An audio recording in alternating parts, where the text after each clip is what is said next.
Dans les cages, Pascal Olmeta.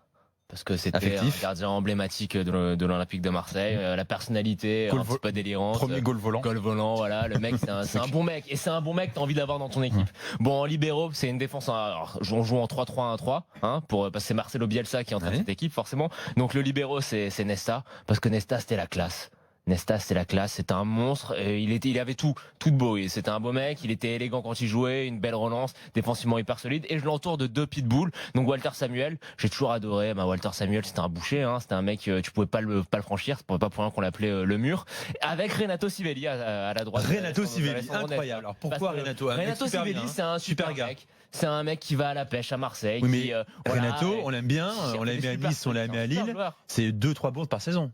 Oui, mais c'est pas grave. Et puis là, je te dis que quand t'es attaquant, quand t'es attaquant, si t'as une défense, Samuel, Nesta, Sivelli, tu passes pas. Tu pouvais nous mettre Poncho aussi. Non.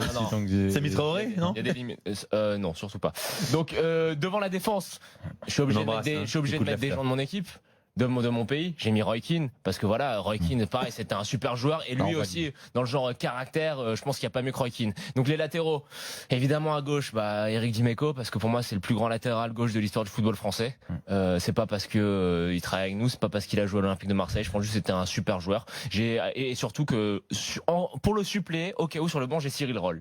Donc là, voilà. Toi, tu fais même ton banc de touche, quoi. Ouais. Dans Ludo, juste sur l'affirmation, Eric, qu'on adore, qui est en vacances là, Dimeco, meilleur latéral gauche de l'histoire du foot français.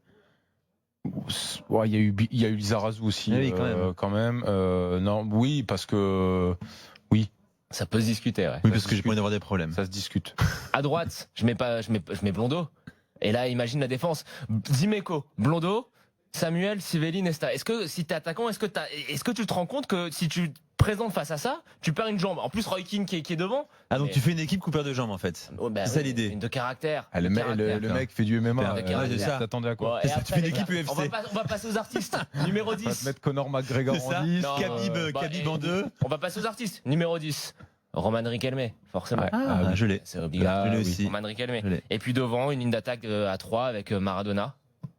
Avec Robbie Keane. Il fait des choix, encore une fois, Robbie Keane, c'est l'Irlande qui parle. Et devant, je ne suis pas arrivé à choisir entre le cœur et la raison, c'est-à-dire le cœur André-Pierre Gignac et la raison Gabriele Batistuta. Parce que Batistuta, je pense qu'on n'a jamais vu en avant-centre. J'ai jamais vu en avant-centre comme ça depuis.